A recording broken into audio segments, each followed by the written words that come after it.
Sir, pinagpalit ako ng nanay ko sa pera. Na kaya niyang alagaan yung ibang tao, yung anak ng ibang tao, pero ako na sariling anak nila, hindi niya kayang alagaan. It's true. Masakit pakinggan pero katotohanan yun. Pero kung titingnan mo, hindi lang naman basta pera yung pinapadala ng nanay niyo, ng mga taong mahal ninyo. Ang pinapadala nila, uulit-ulitin ko na isaksak sa utak ninyo na hindi lang basta pera yun.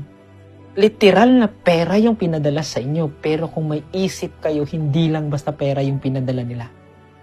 Nandyan yung sakripisyo, nandyan yung effort na kung saan pa minsan kulang sila sa tulog, kulang sila sa kain, minsan pinapagalitan ng amo, minsan para bang minamaltrato, minsan yung tipo bang parang sinasabi ng amo nila hindi na kayang kainin ng aso. Yun lang, tingin nyo pera? No! 30 days nilang pinagpaguran yan.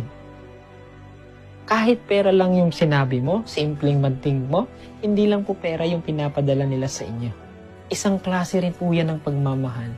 Kaso nga lang, nang tinitingnan nyo lang, pera lang ang pinadala nila. At wala kayo sa tabi nila. Hoy! Kung nagre-reklamo kayo kahit papano, na wala sila sa tabi ninyo, ano na lang kaya sila?